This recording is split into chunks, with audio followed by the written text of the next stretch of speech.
Good evening. I'm Professor Kamalesh. I'm basically a professor in computer science. From past 6 months, I'm working in Gujarat University. Before that, I was working in Karnataka. I was in government universities. I was the regional director and special officer in Vishweshwara Technological University. I was the advisor to the vice chancellor of Rajiv Gandhi Medical University, government of Karnataka. I was in Karnataka State Open University. I was in UGC Council Committee member and chairman. I was the principal investigator of the NMIST NTPL Swayam project. Presently, I am the vice chancellor of Gandhinagar University. It's my privilege to lead that university. Hi, I'm Tanya Shah and I'm the co-founder of Little Genius. We're a chain of after-school learning centers. So ma'am, I think we're the two people here catering to younger kids. We focus on building a strong foundation at the early stages. And I'm a management professional turned passionate educator, I would say. And this has been a very illuminating day for us, looking at practices from larger institutions as well. So thank you. Very good afternoon to all of you. Myself, Parth Kotecha. I am the Associate Vice President of Global University and happy to say also an author. Last month only I have published my book for the youngsters that's called Let's Live Before We Live, and it's also available on Amazon, and any person from any age, parents can sit together, a child can read anytime. Those who wish to read, and 52 chapters, we have 52 weeks in a year. If we read a chapter for a week, I can challenge that at the end of the year, we'll find a certain change in ourselves.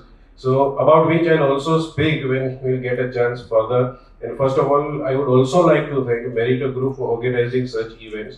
And before we proceed, we all speaking about all of us, but I would also like to thank to the audience because being so patient, and this is the last panel discussion, it's going on since morning. And when no one is listening to everyone and you are sitting so patiently, thank you very much for being so kind to all of us. Thank you. Hi all, I am Brahma. I'm an accidental PhD and a passionate marketer. And I try to manage marketing at MICA. That's one of the premier B schools. And I'm heading this function since last 5 years. Prior to that, I worked with government of Gujarat, but I left a government job. So that's a unfortunate thing for my parents, but a fortunate thing for me. And and here I am. Yeah, thanks. Great. I think that book belongs to me now. Thank you. And I'll sign after when we complete this discussion.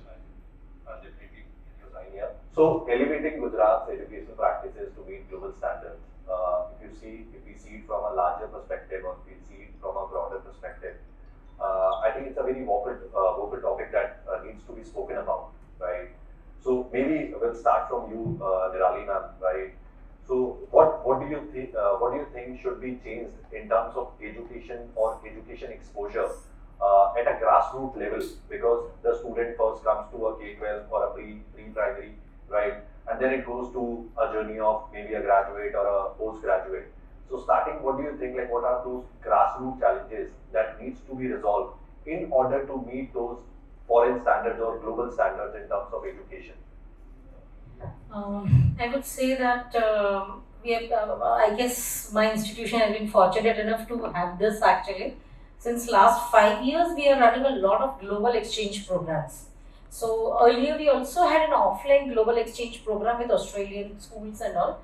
Post Corona, it became so easy because of the online culture. So at present we are having global exchange programs with Ecuador, we have with Bhutan, we have with Nepal, we have with Australia, with a lot of other people in the world. So this is helping the children actually to know the world better. So whenever when they grow up and they want to select universities, like what kind of studies they really are looking forward to. So they have a choice, they know it. I think that they'll get an informed choice. So for example, we are running a program called Do It with Ecuador. For us, it's a school children global exchange program. But for Ecuador, it is a very huge thing because the education minister himself comes for the opening, and of course it's an online program. They run our national anthem and it's beautiful, they do it. So we are just starting on 7th of October, our 5th edition. I got just a go ahead from there. So, and the children doesn't know English over there. from the IB school over there, and my children doesn't know Spanish. They don't know English. So since 5 years still the program is going on. They have taught each other Spanish. They have tried to learn Hindi also. Cultural exchanges have happened. Everything is like under the roof is happening. SDG practices, and every year we choose a theme. So I think this is giving them a very good platform that when they grow up, they are prepared at least to face the world, that what is happening outside our own houses. I think that should start from schools. Of course, colleges have a huge role, but if I'm able to give it to my children from schools, I think I'm doing that part for them. That I'm injecting it from a smaller age. That there's a huge world outside, and let's face it, and there are different kind of people outside, and that's what is helping us a lot. Last. So I think for me, one of the biggest changes to bring about to meet educational standards across the world is to bring in application-based learning. Most of the learning pre the new NEP that came in was extremely textbook based. You have answers, and I speak from a K-12 perspective. You have exams, you write those answers in those exams. Is the child actually learning? Is he understanding? And then are they able to apply that? That I feel is one of the things that has been missing in terms of education. Now, in terms of institutions, I feel that we are so focused on doing 100 things that we end up missing out on the 5 key things that children need to learn as they grow up. I think there's something I shared with you at lunch. In Gujarati, we have a lovely saying called "Bhaniya par ganiya nahi," and I feel this is important. Learning is beyond the textbooks that we have, and that is something I hope that we can implement in the coming years for our kids. So coming to you, I think I'll give it discussion at that direction also, right? So whether be it a university or be it a school, right, or any other institute that we talked about, now we have a very diverse pool of students coming in also and going out as well. So what do you think is missing out at the grassroots level or at the institution level that needs to be revamped in order to cater those standards or those students within India or within the territory? I think 2 needs we need to develop in our education system. First is education and second is system. So I would like to start by that, and I would also emphasize by telling that okay, we want to go and meet the standards globally, but I am also very much keen in saying that with a responsibility that we are the one who has shown the world, and we need to show our students that we come from Takshashila and Nalanda. We should be aware about what is our culture and our values. Already our education system was being equipped and has been changed earlier, before 200 years ago, by Britishers. Why are we always focusing that whether we are going to meet other standards? Why can't every education institute and university make a culture and develop an education system in such a way that global standard has some of the debates in which they talk that when can we afford the education system like we have in India? Second, basic thing that I always tell to each and everyone, that we talk about big things, that how we are going to meet the standard. But first thing is that when the students are getting enrolled or getting an education in particular university or in their courses, how many of them have a fixed goal when they are there in their 12th standard that yes, I am going to choose this field and I am going to do this. Either of them doing because their parents are going to tell them that you are going to do this. Either of them are doing because their friends tell them. And if we want to take standard of Gujarat to a higher level or a global education system, I would first also like to always emphasize by telling to the parents that please stop deciding the color of the bedroom of your son and daughter. This is the first thing that we can do, then only we can move forward. We need to start from there. Because every year, and also being a motivational speaker, I have met more than 50,000 students till now, I'll tell you. And to the parents also I tell, during the time of admissions, I have seen parents having files of documents in their hands and asking like in Gujarati, sir, mara શું કરાવવું જોઈએ? And I tell them, are you going to study or they are going to study? Let them decide. Allow them, even they will be hungry for 2 days. Third day, they will find their chapati by themselves, but we are not allowing them. Ask them to, because their tagline, you see, from 1 to 12 standard is compulsory. But after that, what you choose will be a tagline, is like a designation as long as you live. So first thing that I need to do is that in our schools, in our colleges, and we should make aware to the students that what are the opportunities available from there. Technology is there, we adopt technology. I always tell that now the chat GPT is there. So how can we use them? Do we 100% based and do we depend on them, or we use that technology in such a way that only the editing and correction has to be done by ChatGPT.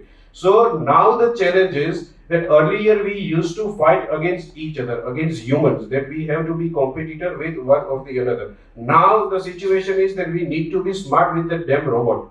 Otherwise they will do the work which we are doing right now. So we need to ask our students and make them aware and make them learn that every morning you are going to the university having that bag on your shoulder.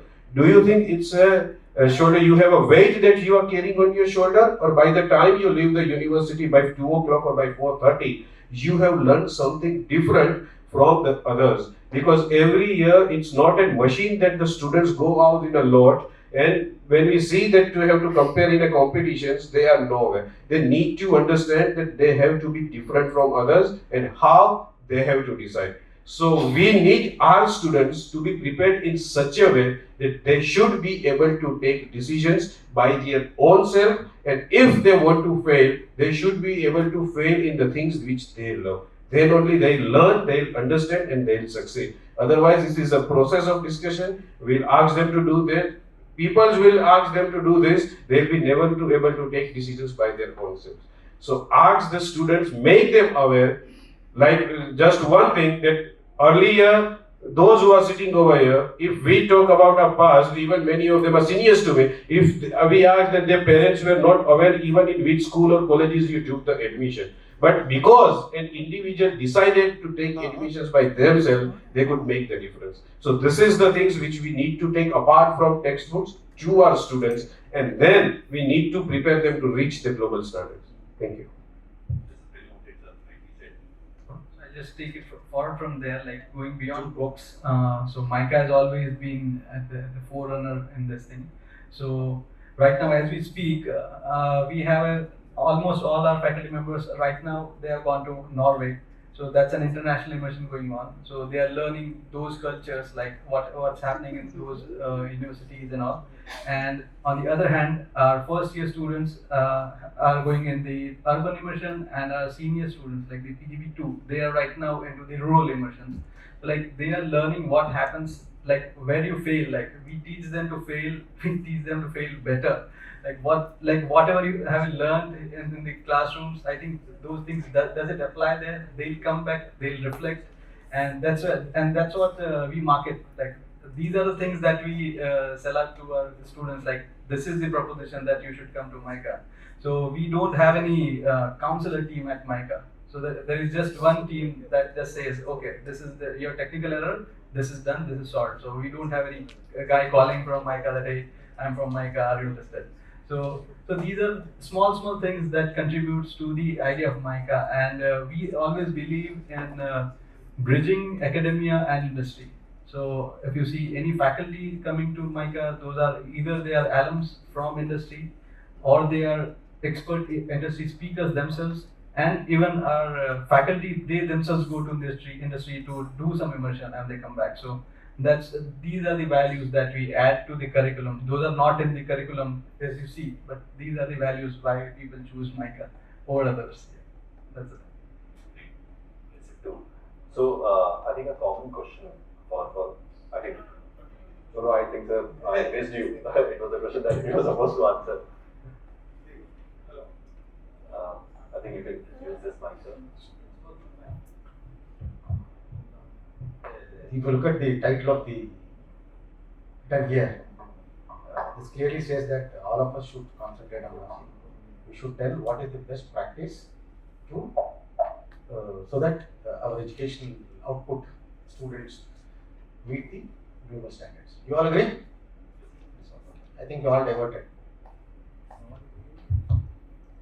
See, India is the only country which can pump human resource to the entire world. Please take this statement very seriously. India is the only country which can pump human resource to the entire world. China, there's a lot of population is there, but they can't pump human resource to the world. And nobody wants Chinese human resource. Okay? You all agree with this?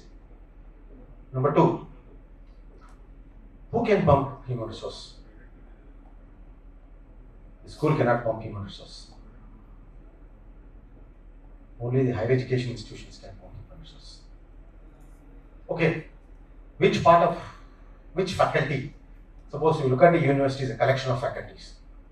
Which I'm speaking with the higher education, with the university perspective. Because once you are affiliated college, you are done. You are bound by the rules and regulations of the center councils and also the state-run affiliated universities. You can't do anything other than very simple things. Suppose if you look at a private or a deemed to be university, there's a lot of difference between private university and deemed to be university. Looking into both, it all depends upon which faculty you are, which school you are speaking. Suppose the School of Engineering, the strategy is different. If you come to School of Medical Science, strategy is different. Suppose you come from the School of Liberal Arts, the strategy is very different. Look at the School of Management, the strategy is very different. Most of you are telling that the strategy is just an exchange program. No.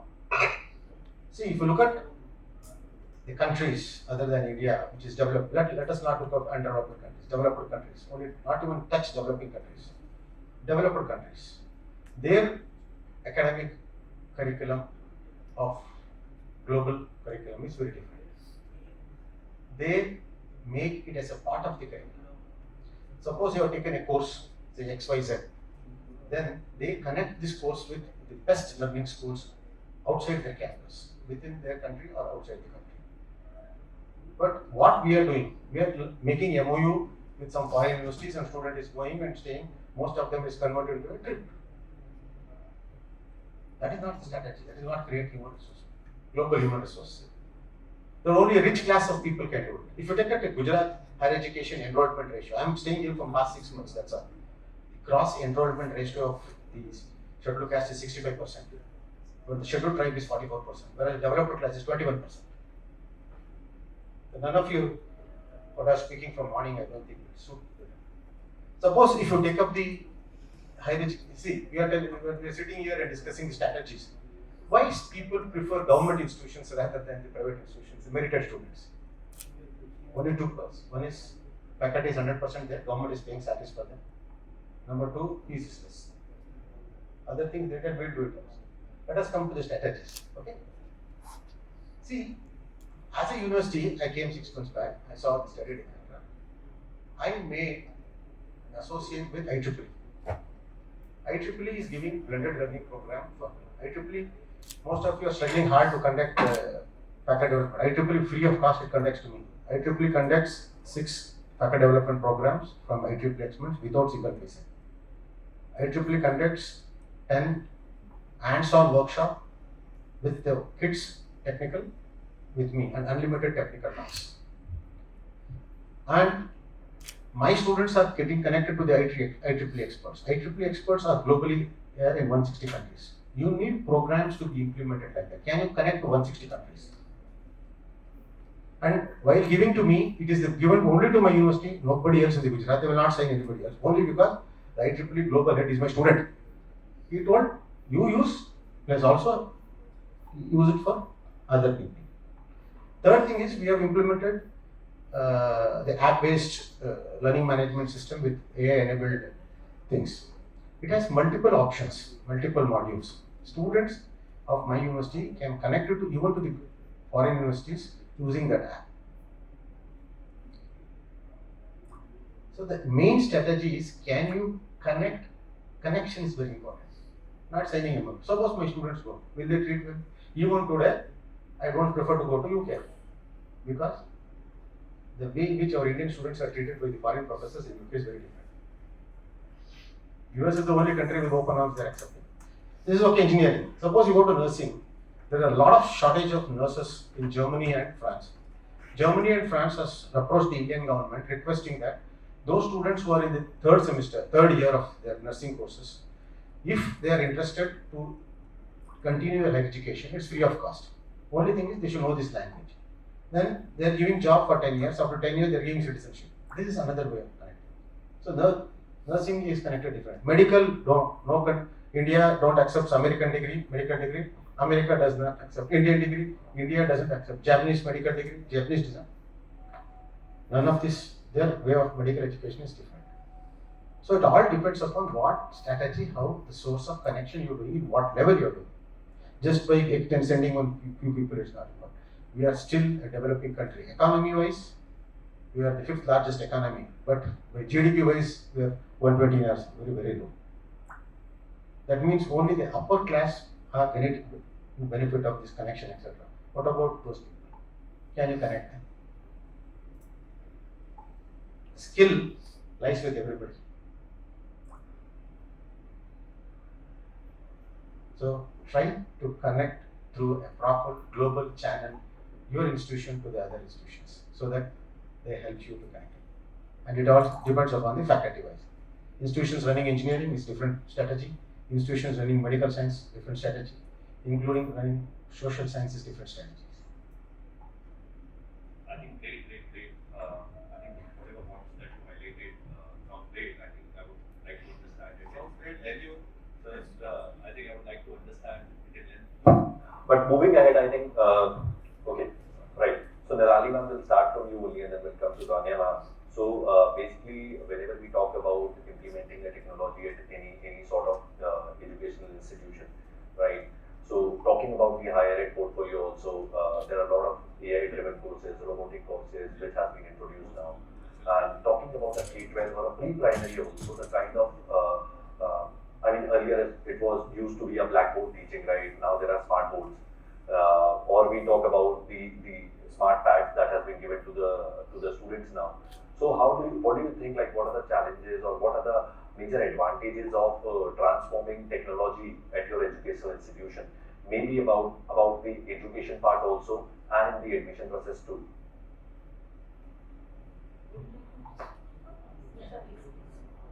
So I think in terms of technological implementation for students, so it's 3 stakeholders, right? One is your management team, second is the teaching team, and third is your students. So when you implement technology for students, AI has brought in a wave of personalization. The things you can achieve when a student is learning with a tablet or learning visually is far, I would say, better in terms of outcomes as compared to typical chalk and talk, formats. When it comes to implementing technology at a management level, first is training. So ease of use, the UI UX that you have, how easy it is for them to implement that becomes very critical. Even for teachers, for example, when we look at schools and when smart boards came in, there was a little bit of resistance from teaching teams that, how will we learn all this? There was a lot of embracing of new ideas, but resistance to execution, right? Because it's difficult. So training comes in. And in terms of enrollments, or just general marketing processes, etc. Technology brings in the ability to use data, drill it down, create the kind of outcomes you want to achieve with that data. Whether it is increasing your reach, creating a brand, or whether you're looking at it from an ROI POV or a conversion, in terms of students. So both ways I feel technology has brought in good things. COVID being an aberration. Okay. Having technology in the classes, as you said, the smart classes that registered, but I was just trying to recall. So in around 2008, 2009, the smart classes were introduced in DPS and all. So that time it was like a big fantasy, seeing those things even as teachers, as students. But now I feel it has become like a part of life for all of us. As I said, a lot of global exchanges would not have been possible without online exchanges because physically it's not happening every time. Like other part is involvement and engagement of each and every child has become possible with this. I would not say that giving a tab is just an option. but using the technology as the data. Now, very important part as schools, and the other side of the table is the data analysis. Now, this has helped us a lot in actually restructuring the way the pedagogy, whatever is required, that what goes into the child, is it really working or not. So a lot of data analysis is now happening at a very good pace, and that is also helping us into moving into the new phase of our pedagogists and other requirements of the students. So very rightly said in the previous one that we don't know what is coming next, so there is a lot of like insecurity, I would say, for the institutions, that they could be at pace with the children's requirement. The same is the structure with the schools. The children are extremely smart. They have everything available at just touch. So as schools now we have to grow more than them.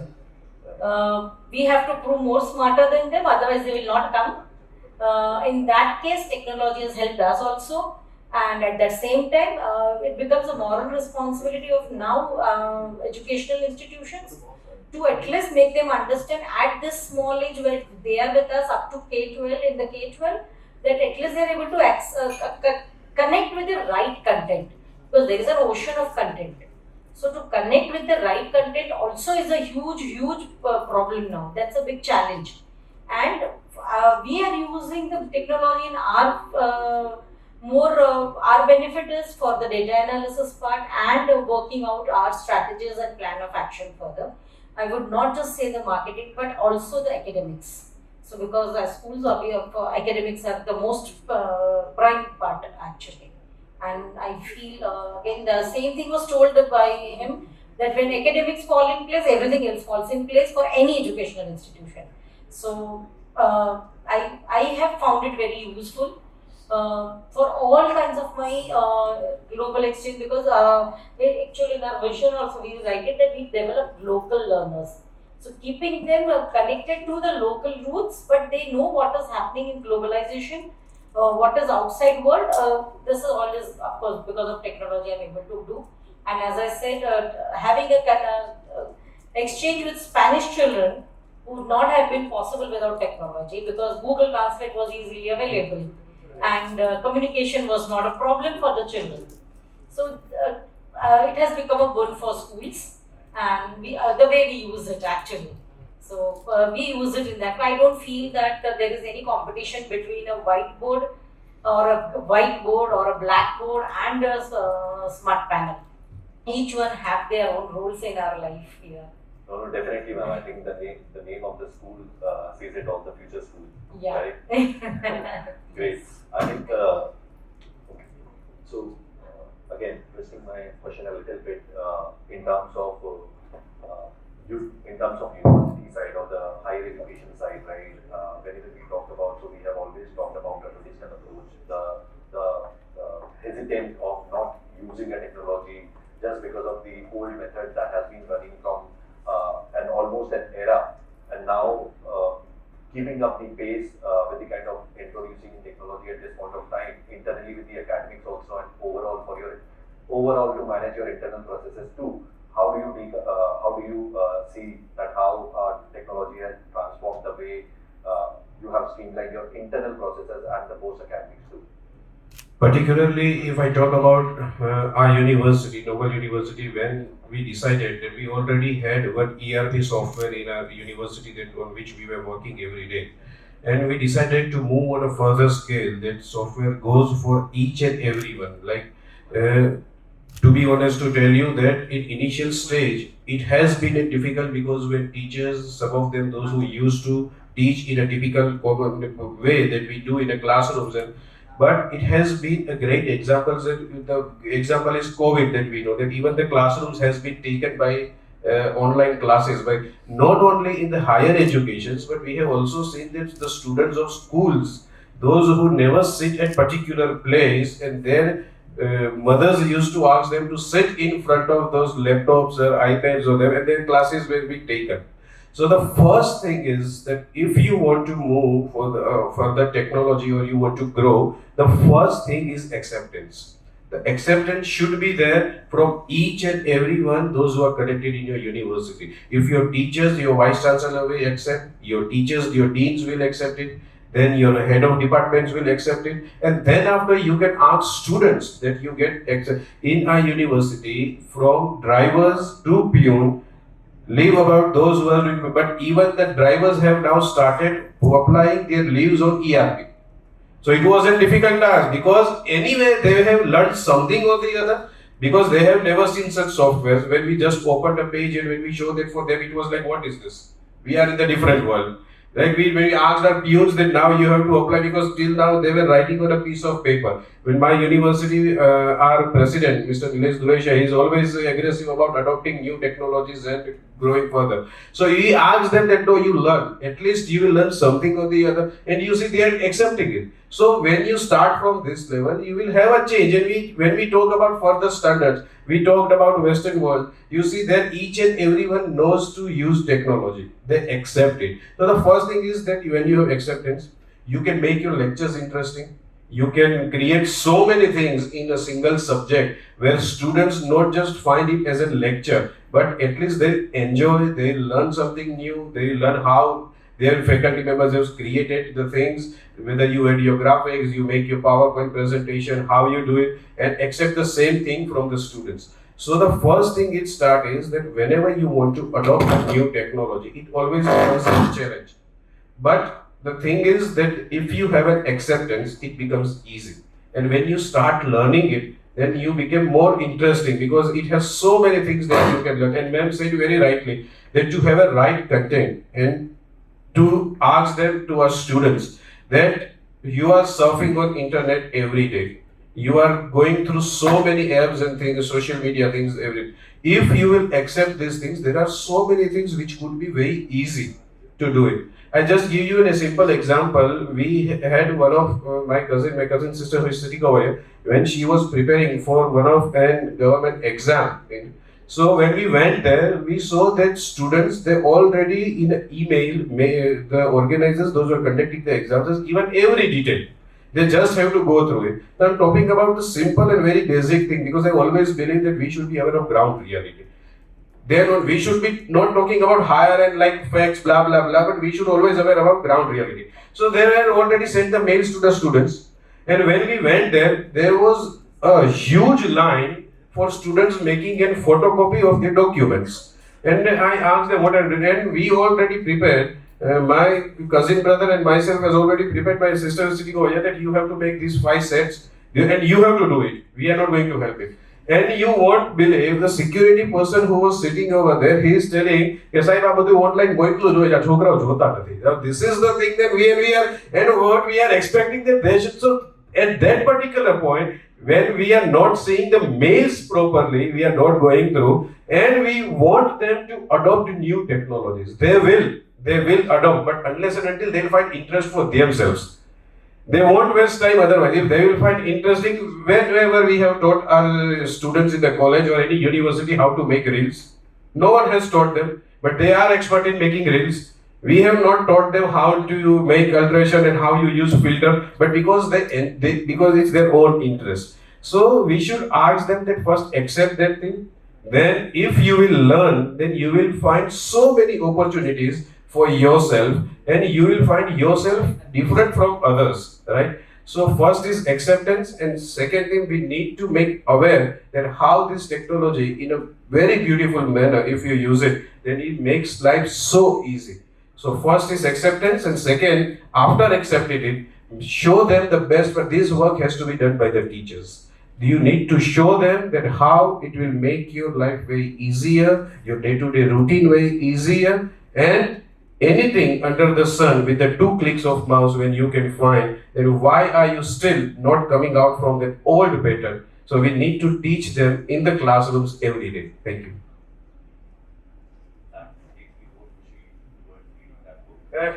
Thank you very much.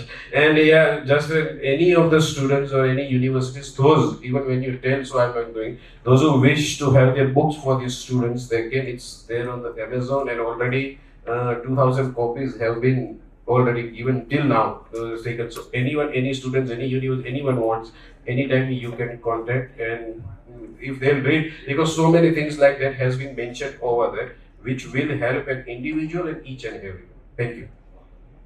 Would you, sir, about the same questions about transforming the technology Yeah, into so- internal, so I think, processes? Today the question is the other way around. Like you have to ask a candidate that how much percent human are you? Like because everybody uses AI. I myself I use AI in many things. Like but to maybe just to generate ideas we use. But yeah, again the world is moving away from pencil and paper. I think I'm glad that I picked the pencil up right now after so long time. But yeah, the thing is like आज के बच्चों को पूछो कि आप कितने percent आप human हो 50% of them are not the Siri Alexa and all those things are ठीक है सबके घर में है but again when you have to write a normal note are you able to write it और नॉट सो आई थिंक वहां से सवाल शुरू होता है सो even if you tell any Gen Z guy to fold a paper and make 5 times of types of paper planes, they won't be able to do that. They'll have to go to YouTube or something. So I think technology से के पास हम है, but again हम उससे बहुत दूर है. Like हम इंसान कम बन चुके हैं और इसके ऊपर बहुत ही हम लोग rely कर रहे हैं. So when we teach, like our pedagogy is a little bit different. I would say fully different, but yeah, our pedagogy is different in a way that we teach the logics first. Like if we have to teach LLM, then we teach that what is the value of a bracket that you put in your code. So like we teach coding, we teach everything to our students. But उसका जो logic होता है, like logic you have to learn first. So reliance is good. You have to rely on few aspects, but again you have to rely on logics. That I think we are moving away from those things.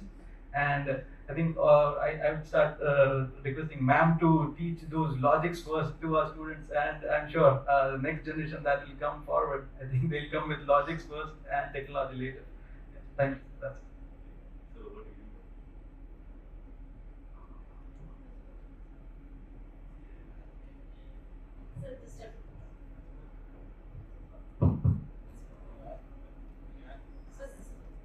When you ask the question is very big. Second time you shortlisted the question. No, I will repeat your question. Do I repeat that? No, I will only repeat your question. So this question was very simple. Adopting technology for education, learning. See, if you ask what is the dimensions of education, education has 3 important components. One is learning, okay, and teaching, learning, and evaluation. The question is, the technology has to be adopted for all the 3. Learning, you can go through everything and come learn. Teaching, okay, but evaluation. In fact, I visited University of Auckland. There is the only university which gives course on e-learning. There is a department of e-learning in University of Auckland, New Zealand. I visited in 2015. At that time, I was the regional director and special officer for Visvesvaraya Technological University. I had an option to go there. I just visited because we had a e-learning department. The university spends around 300 crores every year. Its fees collection itself is 500 crores. The e-learning fees government has allowed to collect from every student. So as an opportunity, I went there. There, I learned that what amount of technology has to be used in learning they have given. The research publications are there. They clearly state that if there is a 1 hour of class, the technology should not be used more than 30%. Afterwards, it should be the blended learning. Otherwise, all teachers will vanish, only virtual teachers. So, this 30% should be technology based and remaining 70%. Suppose if you want to teach mathematics, I want to teach 9th standard midpoint theorem. How technology will come into existence? I need a teacher. I want to do a problem in Euclidean geometry. I am a computer science. It's very difficult. So you should adopt technology, but there should be a limit. And in fact, it says that suppose you have a presentation. What is the percentage of multimedia? 2D, how much you should be? The research paper is taken. So technology has to be adopted, but it should not replace a virtual teacher. So my next question is around that only. So Answer I is done. had that question only. So using the technology is equally important, but using the right technology is also important. That's good. Right. So I would add this question. So what do you think? Like, how do you choose the right technology for your students? Because I told you, no, that it should have three components: teaching, learning, evaluation. All the three should be there. That is real technology. Simply giving an ERP, simply giving one learning management system, everything is free. If you go to Government of India website, some software is there. All what they are telling is free. Download it, use it. Delhi University is using, all IITs are using, all NITs are using. Why should I pay users? Can you give something over and above that? That is teaching, learning, evaluation. So, ma'am, I think Ralina, I'll ask you about it. So, see, we spoke about technology. So, technology definitely plays a super important role internally to manage the processes also, and externally to whenever it comes to academics of the students, be a student or be a graduate student, a postgraduate student, or a toddler or a K-12 learner, right?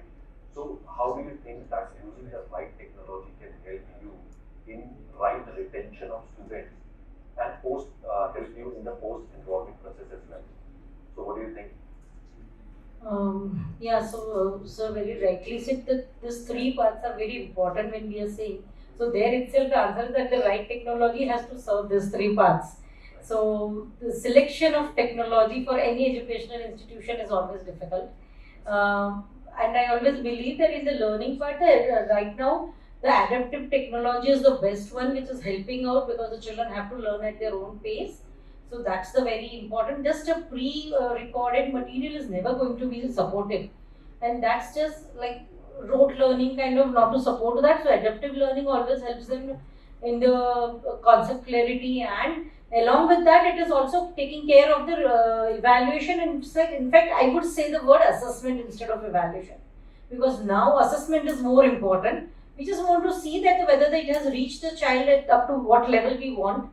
The minimum levels of learning have reached or not. We don't want to know that whether the child has learned everything that earlier, learn this much and come and do this. That's not the way now the world is going to be, and it is not anymore. So the assessment part, of course, what can be taken care of, and if I have the right assessment tools, I have the right data, I know how to take care of the children in the next level, then of course the retention works on that. Because if I'm not able to serve them in the right platter, in whatever is there in the platter, if it's not useful to them, they are not going to be retained. Second thing, what I serve them is going to what, so very rightly said, our own students have to become, our own alumni have to become our salespeople. So if they have not got the right platter, they have gone hungry then. That means they will look for some other places then. So I have to use technology in my benefit in that way, that I give them the right basis on the data that has been evolved through the assessments and whatever technology I've used for getting the data, and then again reuse and restructure it. So that was a very nice version that we have to do the course corrections as and when required.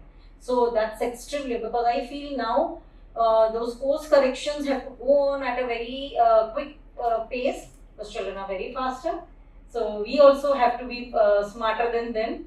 As one of my earlier mentor used to always tell us that if you want to be above your team, you have to be one notch above. But now children have taught us, because being with them, you have to be 10 notch faster if you want to be at pace with them. And so very nicely said that nobody has taught them how to make those reels and everything.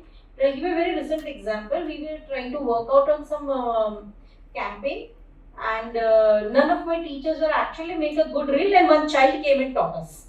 And I think we felt proud of it that day, that we learned from them. There's nothing to feel bad about it.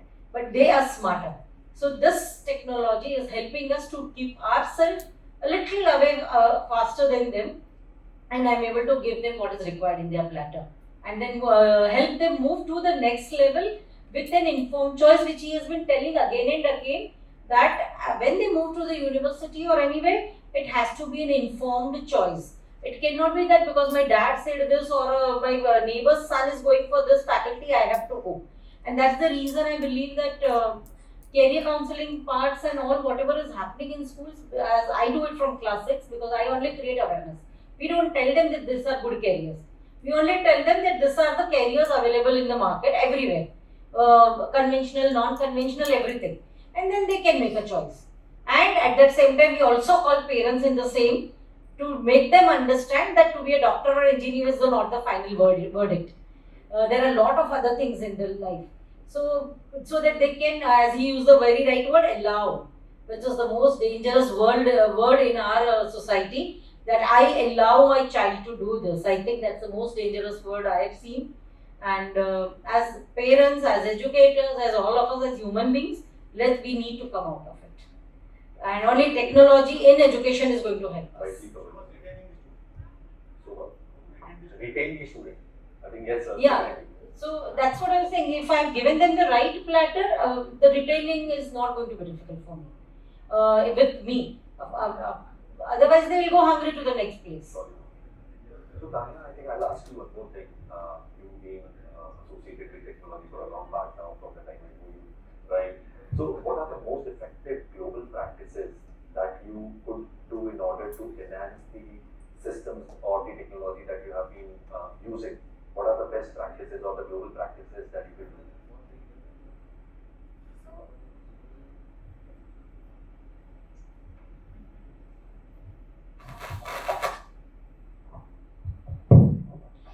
So in terms of best practices, I don't know if we're following any best practices. We try and follow as many practices as we can to improve outcomes ultimately. So technology, I'm sorry, but the question you asked was how we're using tech to improve To enhance the systems that you, Correct. So to enhance the technology that you have been equipped with. Correct. So in terms of enhancing, one is AI. I feel future of all education that's coming in. We're not fully there yet in terms of our implementation, but we're working on it. What ma'am said, that getting kids to a minimum threshold of how much they should be knowing about any particular topic, right? And this is something even my college professors used to say, you don't have to be 100% at everything. But there are certain things where at least 50% benchmark you must hit. Find two things you're in the 20th percentile and then find one thing where you're 1 percentile, right? So identifying those traits, for example, for students, helping them get there, are things we're using tech with. In terms of systems and processes, technology has this unique ability to be reproduced at scale. So when you actually start going from, because we're 3 years old and we grew from 0 to 3,500 kids in those 3 years.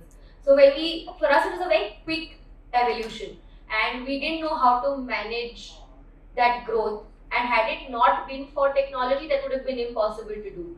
Whether it's streamlining the way we do outbound calls or we do retention marketing.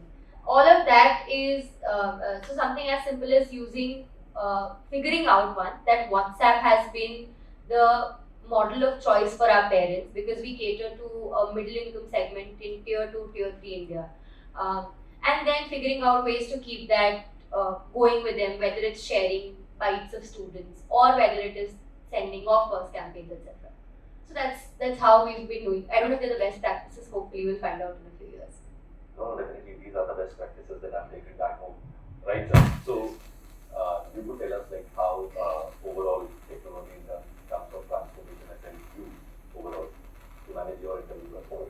It has earlier also I said it has helped us in a lot of way. And first of all, that I told that we need to do is that the best successful part of any university or colleges would be there that they does not have to put a firewall so that the students or faculty members does not use any other social media applications other than that. They don't have to keep download their YouTube movies or any other things or anything. So if you cannot use or you're using a firewall in your university, so first step you have one.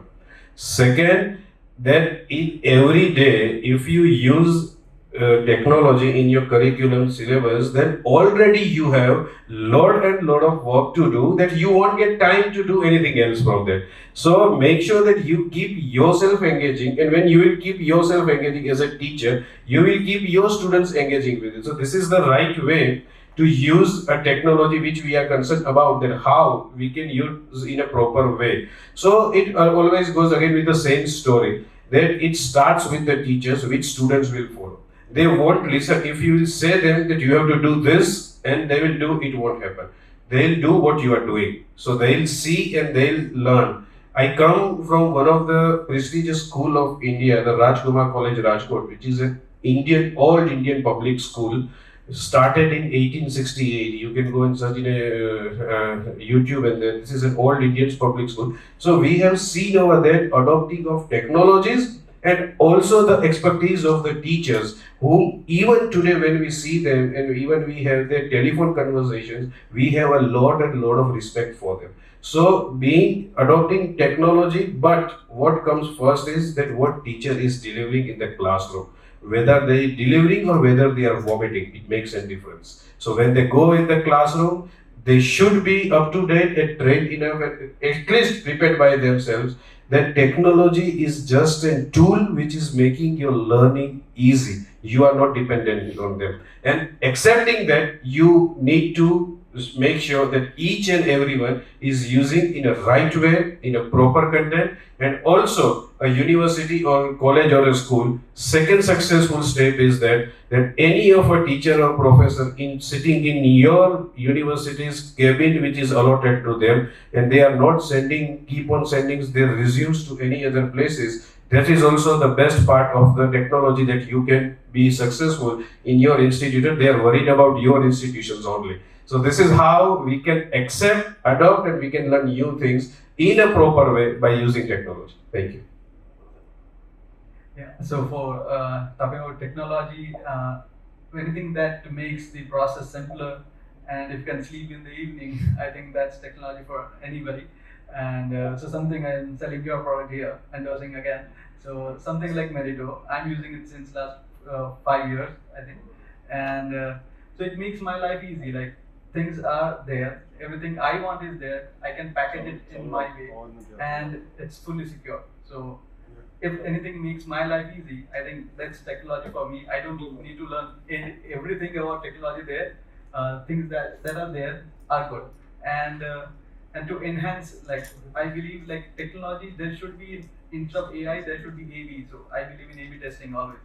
So something like to go a notch above, I think what we should do, like, we should have some reserve budgets or some reserve thoughts for A/B testing. Like, you have to go from A to B, so there has to be 2 points. Then only you evolve. So to evolve, you need to do A/B tests, and so there are various campaigns that we run to get good students. So those A/B tests are not for getting more aspirants, to get quality aspirants. So there are many campaigns that we run, and we just do A/B tests, and we get good results from that. And again, selling your product again. so there we have the parameters set that we can see that, okay, these campaigns are working, and yeah, then there we are, selling your product twice. Thanks. Great. Right. Right. So yeah, I think it's almost 5. So basically, I'll wrap up with the final question with all of you, right? So I'll start from you. So what are 2 things that click your mind when you read this subject, elevating Gujarat's educational practices to meet global standards? What are 2 things that pinpoint right the thought when you see this subject? So it's like creating global citizens, but they should be rooted. So one is the cultural roots, that should, the values that you carry, and the second thing is industry and academia. It has to be bridged somewhere. And for Gujarat, I think we are the bridge to development. So I think we are already there in those terms. But yeah, industry academia is the right thing. Those 2 things. Gujarat is there. So sir, over to you. First, as I said, that they should be able to take their decisions by their own self, and this is the first thing that we do. Second is that we want them to meet with a global standard, but we also need to take that whether they are going to serve back again to that particular land when they have learned all the values. Otherwise, we will keep on saying the sayings that padhega India, tabhi to padhega America. So it should not be like that. If we want our students to reach with the global standard, but it should not be in such a way that they fully globally leave India and they go there. They should be at least there. We should teach them that values. And second, that the difference which will come from the teachers, universities, and all of us. So in our education system, allow each and every child to speak, to take their tone out, choose the field in which they want, Allow them to have a one-to-one session if possible with the teachers where they could ask anything under the sun, and then only their doubts, queries will be solved. So I would say that allow those, if we want to reach to high standards, don't just be in that one particular cup of tea that goes in the same manner. Allow them to choose their field, allow them to fail. At least the Gujaratis are the businessmen, they know what they are supposed to do. They won't repeat a mistake twice, right? So allow them at least to pass, to fail, to take their decisions, whatever they want to do, and you support in that particular field in subject which they have chosen. And no matter what happens, but this you will find a change that after doing that, they learn the things and they'll enjoy being in that particular field, and definitely that will make the difference. So allow them to choose any field, allow them to fail also in that particular thing, and make sure that you teach them that you are supposed to be different from others, at least not for the sake of universities or anyone else, for yourself also. You should be able to make your teachers, parents and everyone at least feel proud for yourself that the degree that you have taken is not just a piece of paper which is there hanged in the wall, but you have actually made a use of that. So if we could do this, definitely Gujarat and our Gujarati students will make such a huge difference. I also tell you that you see SSIP or startup or that we have not come to that. But when the government has forced, when the government has implemented, you see the amount of ideas that students have apart from their field. When they come to the presentations, when they bring their ideas, we could make out that even the projects which they have made, you don't need any teachers or any mentor or anyone to stand behind them or to guide them. They'll use their idea and they are so enthused. So what we need to do is allow them, even they'll fail, okay, they'll learn. So these are the kind of things which we need to now adopt in our education system and in our colleges, that don't judge a fish by asking a kid that you have to climb a tree. Then always we are going to make a mistake. So everyone has their own potential and own capability. If we support them, we will definitely going to make a difference. Thank you. Sir, you made me recall Farhan from 3 Idiots. Right? Great. So over to you.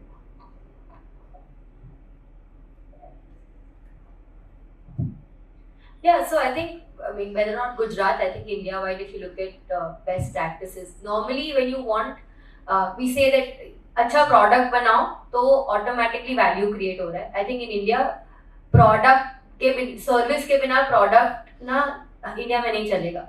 So if you want to do that and create true value for our students, our parents, our teachers, we need to create processes, systems using technology where we're able to provide a product plus service. One without the other will be incomplete. So whether it is creating better content or creating access to better content, or the actual softwares we use to manage our institutions, both need to be served equally.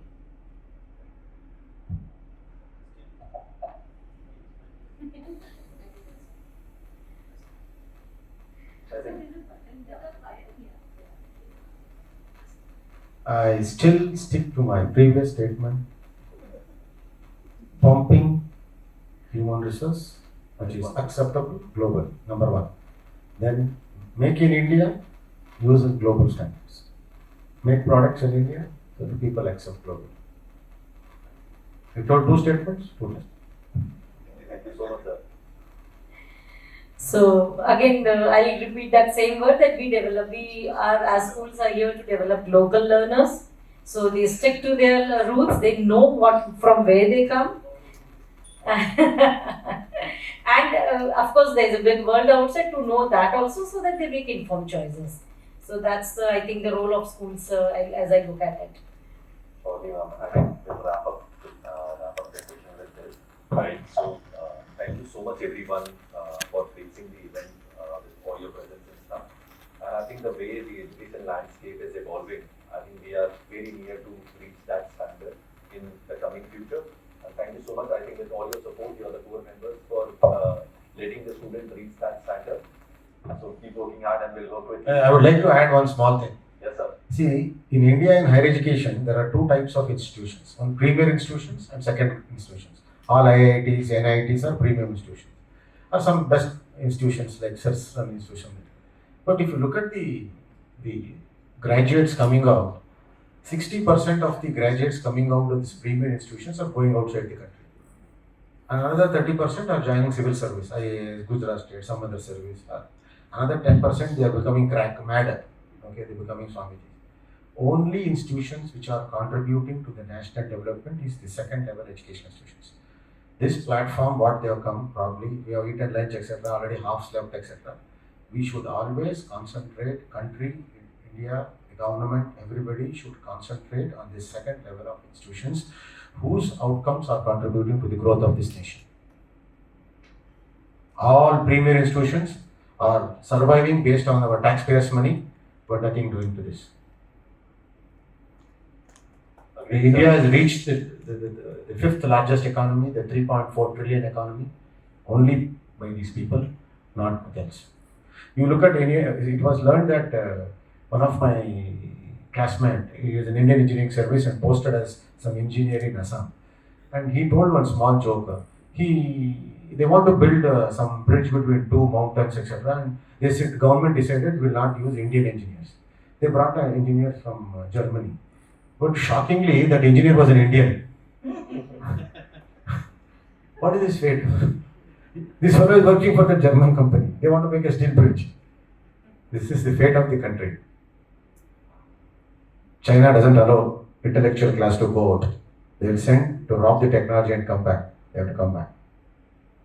The third thing recently I discussed is in the semiconductor business in 2020-30, if you Google, it is $1 trillion. But India's contribution as on today is only $10 billion. How do you reach $1 trillion business within 10 years? What is the strategy? All intellectual class are going out. So great, sir. I think this is well noted also. But I think we are going to reach that level sooner or later. I think we are on the way. It's a developing country altogether. That is what I think. And looking at the kind of pillars that we have for the education industry, I think this is in the near future itself that we can expect it. Thank you so much, everyone.